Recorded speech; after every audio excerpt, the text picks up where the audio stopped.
Okay.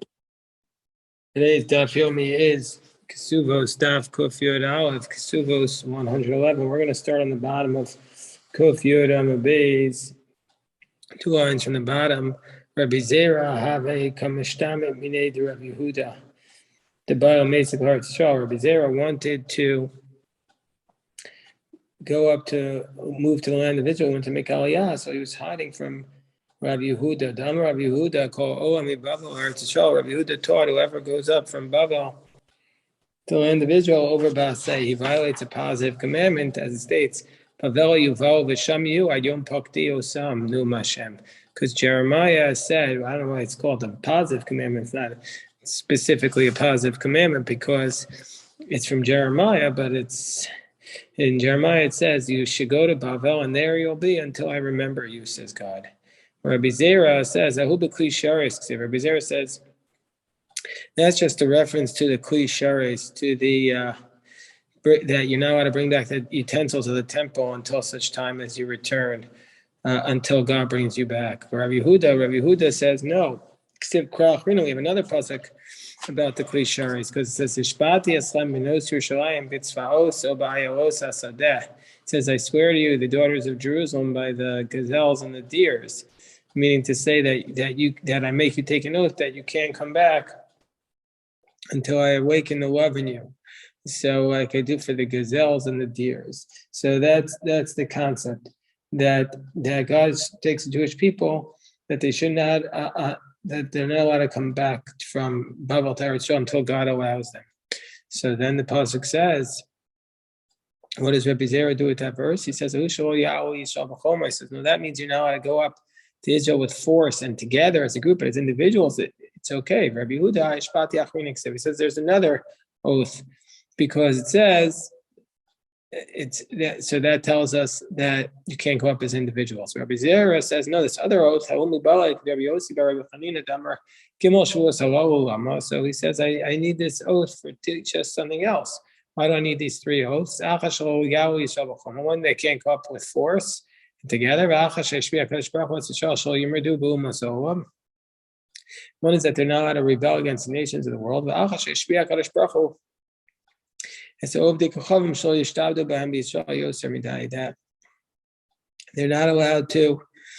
they're not allowed to be enslaved by the nations of the world excessively. So that's what Rabbi Zera does with these 3 oaths. Not that an individual can't go back. Rabbi Yehuda, he says, no, an individual can't go back because it says, Im ta'ir v'im tis'oru. The pasuk could have just said, Im ta'ir. What is the Im ta'ir v'im ta'oru? To tell you that everything is doubled. So Rabbi Zera, Rabbi Zera says, no, what do I do with those doubling of the oaths? Like Rabbi Levi taught, Amar Sheishvus Halal Lama, Tlas Ahani Da'amran, these 2, like we said, i.e. that you're not allowed to go up with force, and that God said the Jewish people are not allowed to rebel against the nations of the world, and also that the nations can't treat us too harshly. And then we have 3 others. Shalom Yigawas Akate, you're not allowed to reveal the end. So that can mean if you're a prophet that you're not allowed to reveal the end. It also can mean we're going to see in today and tomorrow's daf talking about resurrection of the dead and Messiah. We're not supposed to reveal the secrets of that period. And also you're not allowed to push off the end by sinning, Rashi says. You're not allowed to reveal the secrets to the idolaters. Some say this refers to the secrets of Torah, Rashi says. Some say this refers to the Soda Ibra Chodesh, the secrets of making a new calendar. Anyway, we see from here, this Gemara talks about the 3 oaths. And one of those oaths that the Jewish people are not allowed to go back by force to the land of Israel and as a group. So the Satmar Rebbe was very, very much cited this Gemara and said that this is a proof that the Jews are not allowed to go back to the land of Israel before it's time. Many rabbis argued with the Satmar Rebbe's explanations, and they gave other explanations of how we can understand why the prohibition against going back to the land of Israel doesn't apply anymore. But it is ironic that these 2 dafim, which are the most Zionistic dafs in the entire Shas, also contain the anti-Zionistic daf in all Shas. So that's the That's the enigma that is the Talmud. So the Gemara says, Amar Rabbi Elazar, Amar Kadosh Baruch Hu Yisrael. So what do we do with the fact?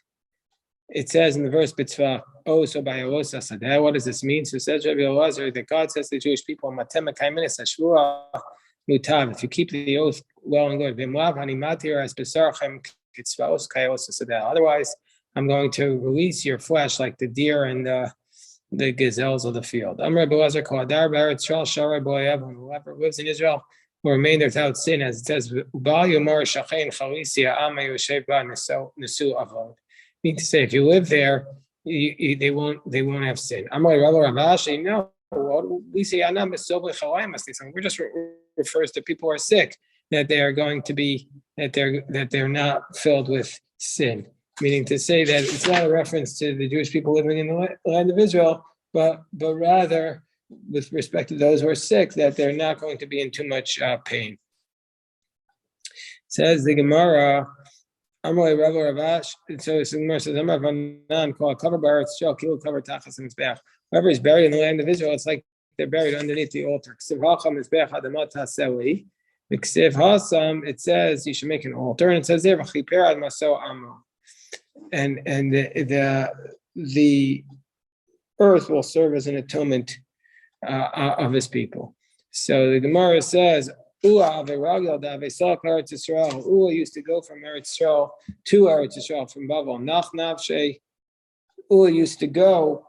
No, Ua had the practice that he used to go from Babel to Eretz Yisrael. But it ended up that he's died outside of Israel. Also, Amalei Rabbi Elazar. So they came and told Rabbi Elazar. He said, Amar Ant Ua. Why should you die on Chutz La'aretz? Because it's not appropriate. He was always going up to Eretz Yisrael. He should have died in Israel. They said, well, at least this coffin is coming. So he said to them, it's not enough. He said to them, you can't compare somebody who was absorbed into Israel while he was alive to someone who was absorbed after death. Better it's komamius.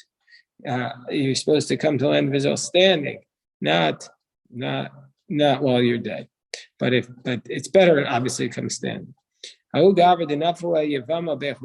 a person a woman, his sister-in-law felt him in Yibum, and she was in Beit Chuzai. Also coming to Chanina, he says, he says, should I go down there to Beit Chuzai to marry him?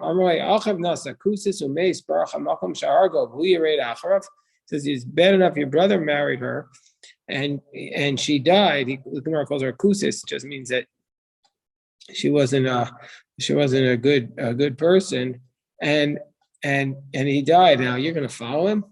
It's just like you can't leave Israel to Babylon, so too you can't leave Babylon to go to the other lands. Even from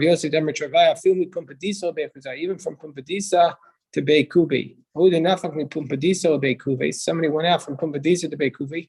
Shamte Rav Yosef. Rav Yosef excommunicated him. Somebody went from Pumpadisa to Estonia, he died. If he wanted, he could have lived by staying in Pumpadisa.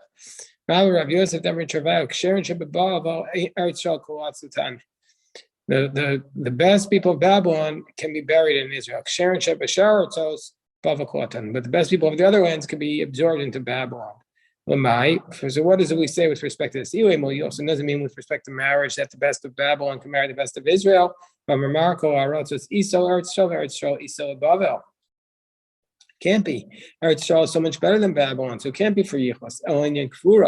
Must be with respect to burial. Amar Rav Yehuda, Kol Adar, the best of Babylon can be buried in Israel. Kol Adar b'Bavel Kilo Dar b'Eretz Yisrael. So Rav Yehuda said, whoever lives in Babylon, it's like they live in Israel. It says, Hoitzioni Maltiyo Sheves Bas Bavel. Zion absorbed the best of Babylon. Amar Bayin Naktinam Bavel Lochaz Yachavay de Mashiach. You have a principle that Babylon will not see the birth pangs of the Messiah. Tergama Hutzol de Binyamin. They explain this. It refers to this place called Hutzol de Binyamin. The Karwe Karna Dishivta. They called it the Karna Dishivta. They called it the horn of salvation. Amar Rabbi Elazar He says the dead people who die outside of Israel will not be resurrected. It says, what does that mean? The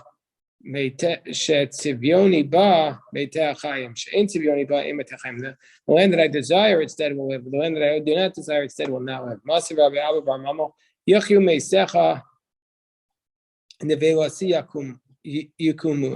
Your dead will live, and my carcasses will rise up. My love doesn't mean what does it mean? Mesim shebe'eretz Israel. Doesn't mean that also the dead of Chutz La'aretz, of outside of Israel, will rise up. What does it mean? That reference that I'll place my tzvi in the land of the living refers to Nebuchadnezzar. Malka de Kalil Kitavia. God says that will bring upon them a king who's as fast as a deer. Amalei Rebbe Mikra Achar Anidor. Says I have a different pasuk to tell you that the dead of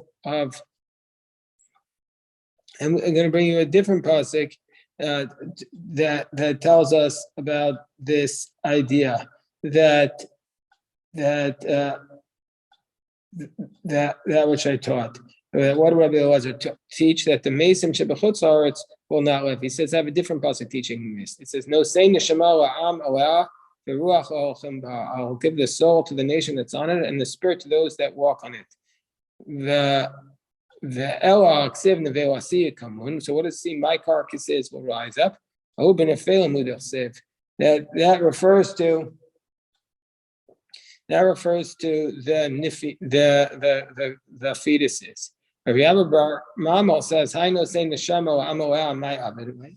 So Rabbi Abba Bar Mamal, who says that the dead of Chutz La'aretz will be resurrected. So what does Rabbi Abba Bar Mamal do with this verse that says, "No saying the Shema Amaleh"? What does he do with it? He says, "Mi Rabbi Avo." He says, "I learn like Rabbi Avo who taught." But Rabbi Avo taught, that even the Shifcha Cananis, a Canaanite maid slave outside of the land of Israel, is promised that she's going to have a share in the world to come. I'll give a soul to the nation that's on it. Which means Am Adam Melachamor. So we see from here, Im is related to the word Am, and teaches us that even the foreign nations, if they live in the land of Israel, they're going to be resurrected in the future.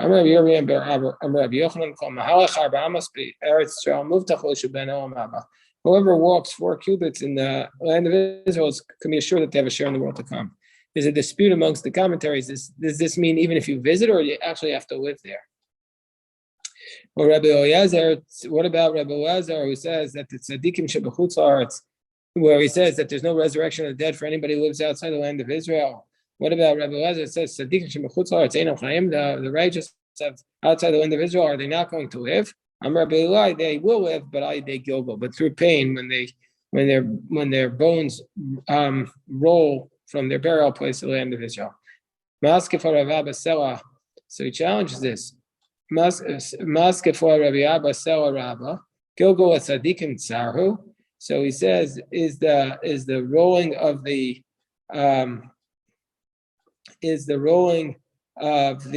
righteous under to how can Hashem cause them this pain? So how can we cause pain to the tzaddikim? So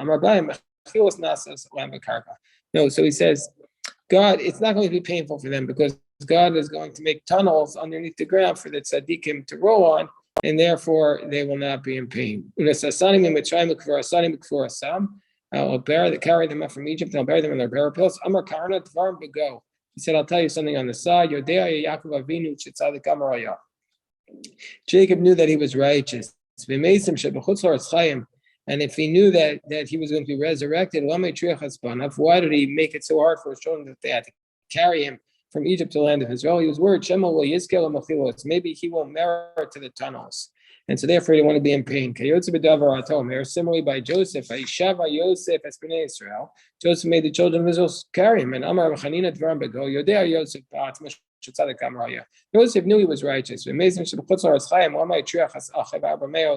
power. So why do he make his brothers carry him all the way from Mitzrayim to Canaan? Shemol Yisrael Machilos. He was worried that he might not merit the tunnels.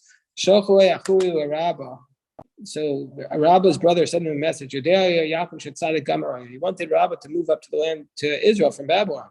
And Ilfa Mosif Badvarim. And Ilfa added on to this. There was once a man who was basically very much taken by a woman. He wanted to go down outside of Israel to marry her.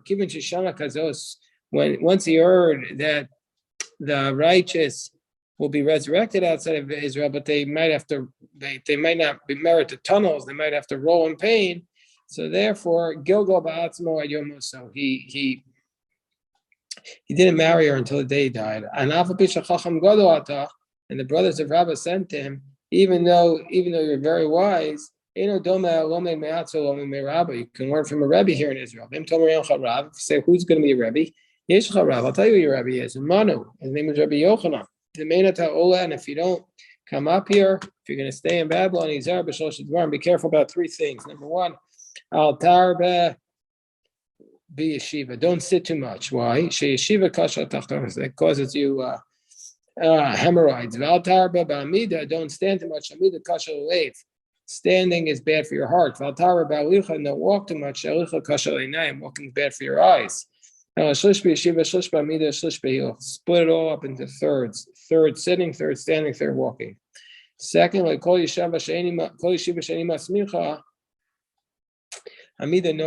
you're going to be sitting, but you're not going to be leaning on something, you're better off standing. Does that really make sense? We just said standing is bad for the heart. Eli yeshiva, so we're on top of 111b. Yeshiva she'ema smicha if you have a yeshiva that you're not leaning, and then if you're standing and you're leaning on something, that's better. So too these three great rabbis taught. They said one thing. They said the law is like Rabbi Yehuda as it relates to mules. Tanya Rabbi Yehuda Amar Parda. If you have a mule, meaning to say, have a mixture of a donkey and a female horse, that she's in heat. Amar being allowed, you're not allowed to mate with her lo sus, you're not allowed to mate with her a horse or a donkey. You can only mate with her another mule, because otherwise it's prohibition of kalayim.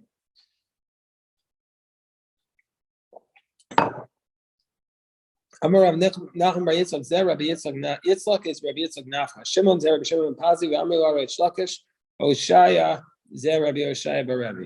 Okay, Amar Rabbi Elazar Ame Aratos Einachayim. He says those who are Ame Aratos, the uneducated Jews, are not going to be resurrected, as it states Mesim Bal Yachyu.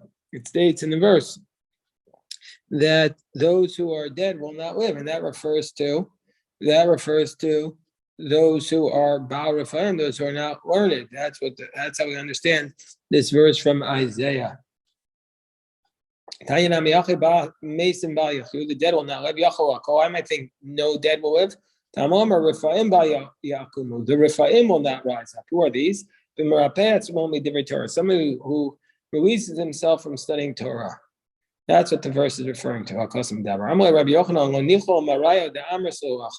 Yochanan was very upset when he heard that Rabbi Elazar said that all the uneducated Jews are not going to be resurrected. He said, I don't agree with this. It doesn't mean somebody doesn't learn Torah. It means somebody who does idolatry. He's not going to be resurrected. So Rabbi Elazar says, no, I have another pasuk that tells you that the Amei Aratz will not be resurrected. It says, Kital Oros. The pasuk says, Kital Oros Tawecha ve'eretz Rephaim tapio. So the dew of light is your dew, ve'eretz Rephaim tapio, but the land of the Rephaim will fall. Kol mishtamish b'or Torah. Whoever uses the light of Torah or Torah mechayeo, the light of the Torah will resurrect him. Kol she'im mishtamish b'or Torah, but whoever does not use the light of Torah, ein or Torah mechayeo, the light of Torah will not cause him to live. Kivin dechazia to come itsdayer. Rabbi Elazar saw Rabbi Yochanan was very upset about this. He says, well, I have a solution for them. What's that? It says, You should cleave to God. Can you really cleave to God? God is an all-consuming fire. Whoever marries his daughter to a Torah scholar, and whoever does business for Torah scholars, somebody who supports Torah scholars, the verse looks at him as though he's cleaving to God. Love God and cleave to him. Can a man really cleave to the divine presence? Whoever marries his daughter to a Torah scholar, does business for Torah scholars, who benefits Torah scholars from his property. The Torah looks at him as though he is connected to the divine presence. In the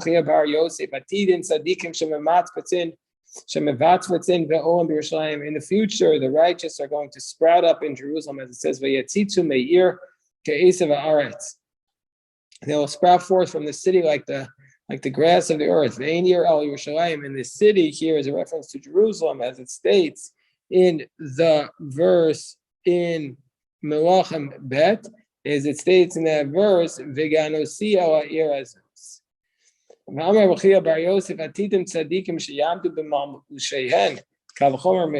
says in the future, the Torah scholars are going to, when they're resurrected, they're going to be resurrected in their clothing. And we're going to learn this out logically from wheat.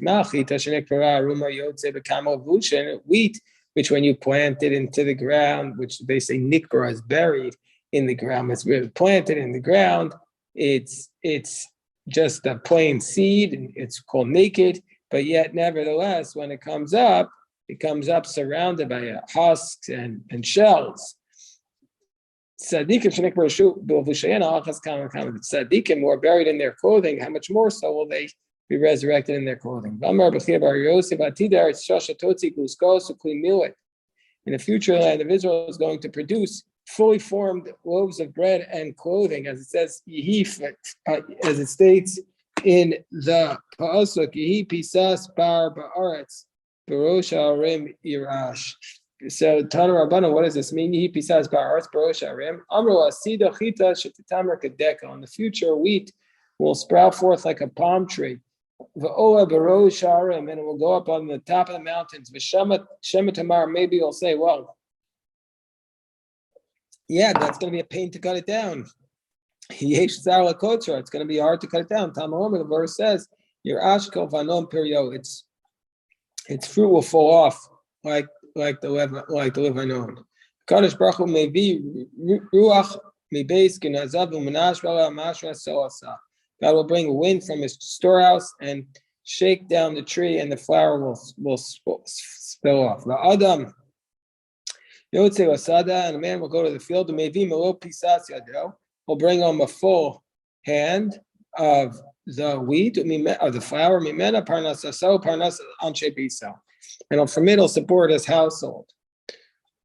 So this is from the pasuk that states in Devarim that we are going to get wheat that are fat like kidneys. So in the future, the wheat will be shetei kishtei klayot shel shor. It'll be the size of 2 kidneys of a large ox. Don't be surprised. Shual, a fox, kinan belefet, v'shaku matzu bo shishim litrim belitra shel tzipori. A fox, it makes its den in a small hole, and one time, meaning to say, it makes a nest in like a turnip. Ushaku, and they once took it. The leftover matsubo shishim litrim belitra shel tzipori. They found it was so big. The turnip was so big, and so therefore we know that in the future the vegetables will be much bigger. Tanya Amar Rabbi Yosef Amar Rabbi Yosef Ma'aseh b'shichin. One time in Sisin, his father left him as an inheritance 3 branches of mustard.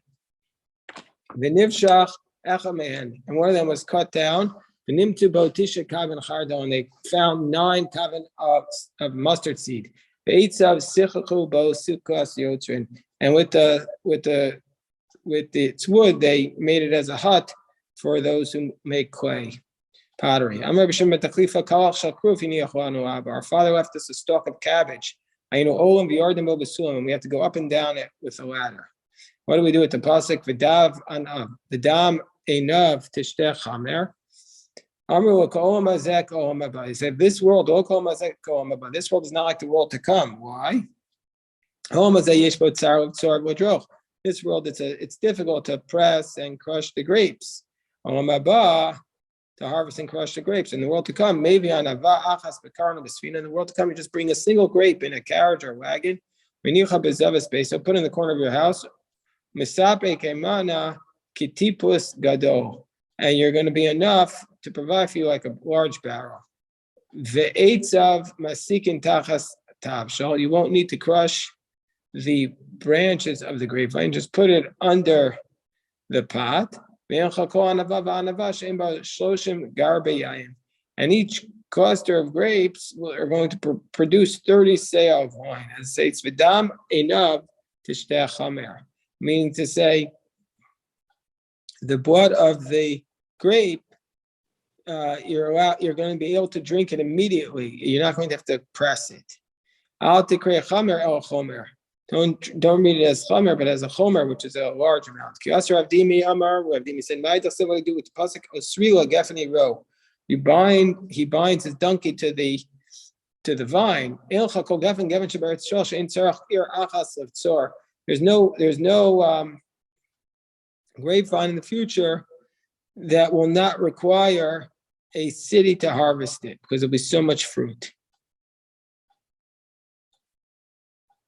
So they completely changed it from donkey to city. Yeah. Ayer is a young donkey. But now they change it to a city. That's what it says. Osri Gefeni Ro is a donkey, and they change it to a city. Well, Soreka, Benia, so no. What does it mean? Soreka, there they change it to an Ilan Srak, a barren tree. Even the barren trees of Israel produce a burden that will take 2 donkeys to carry. V'Shema Tomar Imbo Yaim will say, well, there's no wine. There's not going to be any wine from this tree. Tamomar Kibes B'Yaim L'Vushal. We'll use the vine as laundry detergent. V'Shema Tomar Eino Adom. It's not going to be red, which is the best wine. Tamomar V'Dam Anav Tishteh Chamer. V'Dam Einav Tishteh Chamer. You're going to drink wine. V'Shema Tomar Eino red wine. V'Shema Tomar Eino Marveh. It's not going to make you drunk. Tamomar Suto. V'Shema Tomar Eino Tam. Maybe it's not going to taste good. Tamomar Chakliu Yeinayim B'Yayim. Every palate that tastes, it's Omar Lili, it's perfect. I want more. Maybe it's good for the young, but not for the old. Says the verse, meaning to say to somebody who's old, it's going to be good. And Pshati Dekra Mike said, what do we do with the actual verse? Kiasar Avdime Amar, what's the literal meaning? Amar Kines Israel Shalom Beinecha. Ramos Beinecha Debasim. He says, wink to me, tell me that you like us more than wine. And show me your teeth, that it's better than milk. And Messiah Rabbi Yochanan Tova Malben Shinayim Chaver Yotam Mashkel Chav. Better off to show somebody your teeth, i.e., to smile to them, than giving them milk. As it states, the best thing to do is you can give somebody a smile. Somebody's feeling down. You give them a smile, you make them feel good. That's what Rabbi Yochanan said. We will stop here. We have to daven for Rosh Chodesh now. And